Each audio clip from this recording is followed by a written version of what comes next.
teman-teman, assalamualaikum warahmatullahi wabarakatuh. Perkenalkan, kami dari kelompok 3 ingin memberikan suatu materi.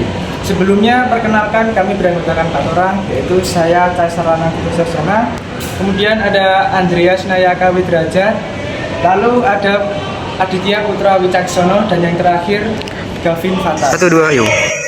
Hal yang akan kita bahas kali ini yaitu sistem bilangan, lalu jenis dan format bilangan. Jenis dan format bilangan sendiri mempunyai beberapa jenis, yaitu biner, oktal, desimal, dan hexadesimal. Selanjutnya ada gerbang logika dasar. Gerbang logika dasar terdiri dari gerbang penyangga, gerbang not, gerbang N, dan gerbang OR. Selanjutnya ada gerbang logika turunan.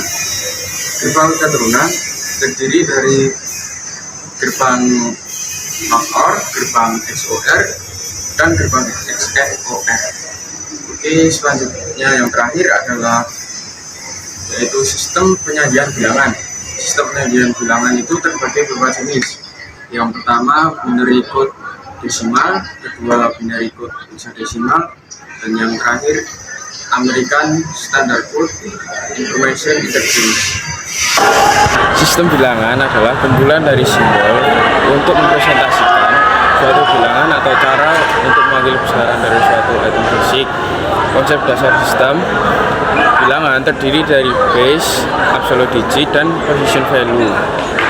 Selanjutnya, jenis dan format bilangan. Pada umumnya, bilangan yang dikenal adalah kombinasi dari angka 0 dan 9.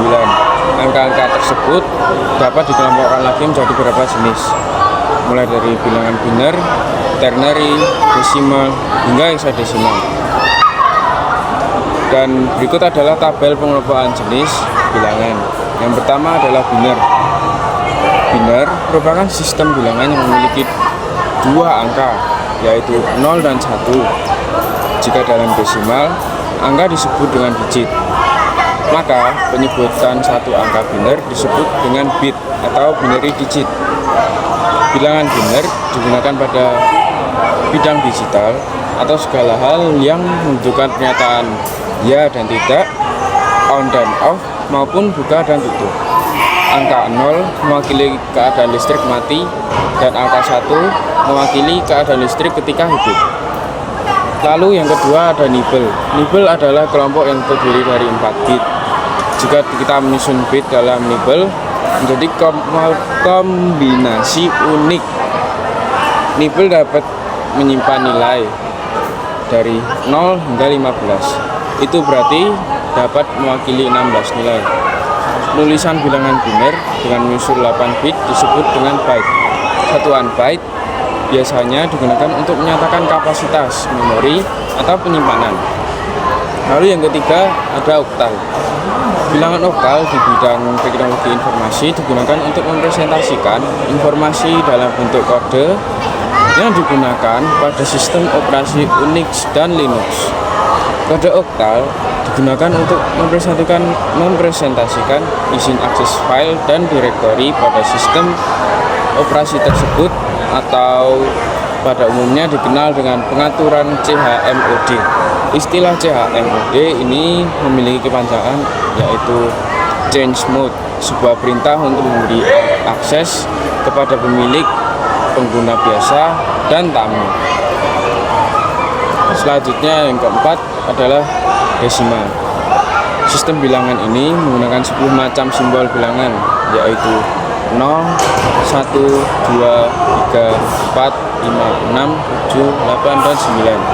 Dan yang terakhir adalah hexadesimal. Hexadesimal atau biasa disebut hexa merupakan sebuah sistem bilangan yang menggunakan 16 simbol yang terdiri dari 10 angka numerik dan 6 karakter. Selanjutnya adalah gerbang logika. Gerbang logika adalah sebuah perangkat yang bertindak menjalankan fungsi logika atau sebagai blok rangkaian sirkuit digital terintegrasi atau umum, dikenal dengan integrated circuit.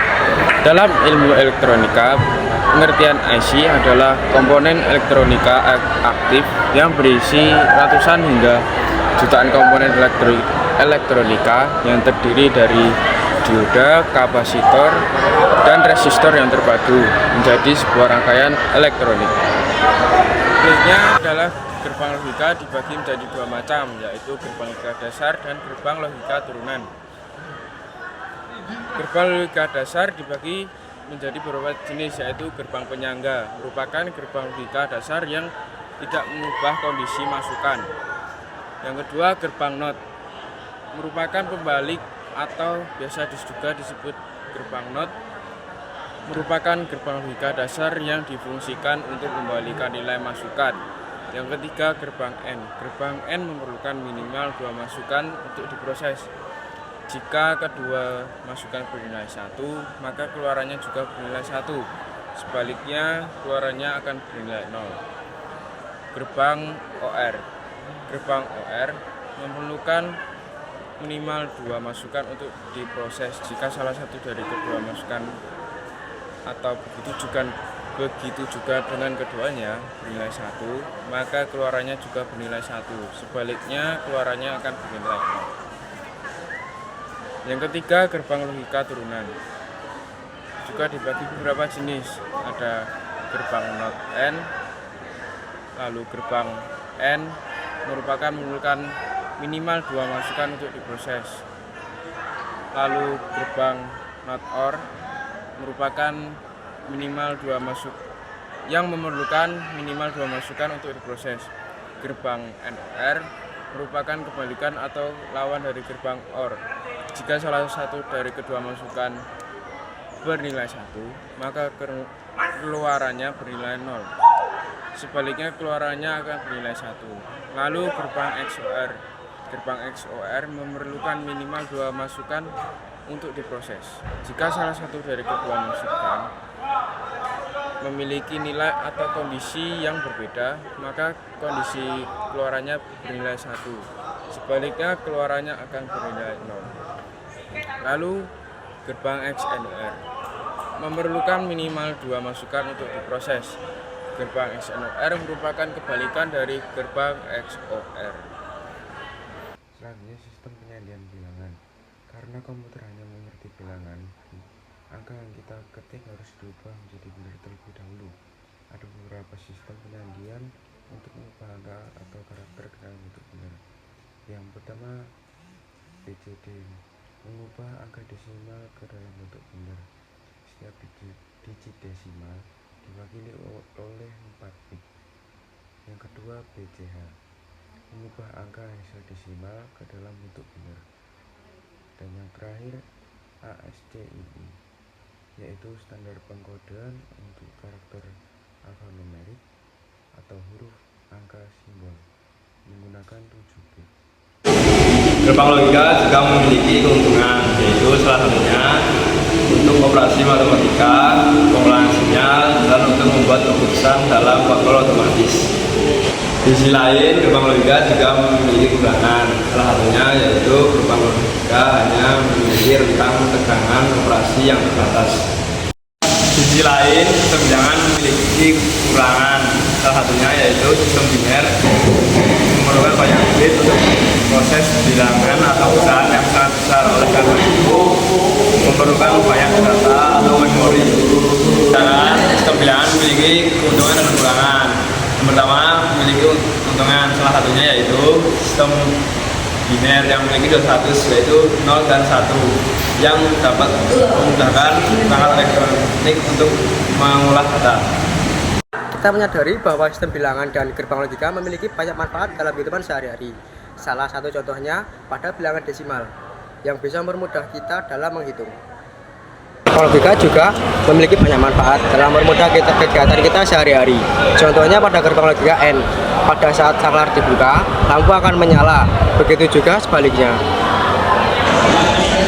Ini bisa terjadi karena merumus dari gerbang logika N, yaitu ketika inputnya bernilai 1, maka outputnya juga akan bernilai 1. Begitu juga sebaliknya. Gimana teman-teman? Udah paham kan tentang apa itu sistem bilangan dan penerapan biner pada gerbang logika? Nih, aku kasih tahu kesimpulannya. Kesimpulan dari materi yang kita sampaikan itu adalah sistem bilangan adalah Dasar kerja semua perangkat digital komputer menggunakan sistem biner, yaitu angka 0 dan 1 untuk mewakili kondisi mati dan hidup.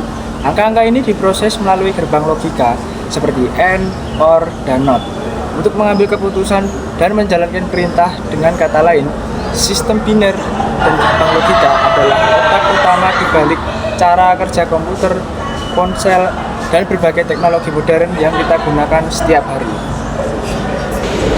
Sekian dari kelompok kami. Bila ada kurang lebihnya saya mohon maaf. Bila taufik wal hidayah. Wassalamualaikum warahmatullahi wabarakatuh.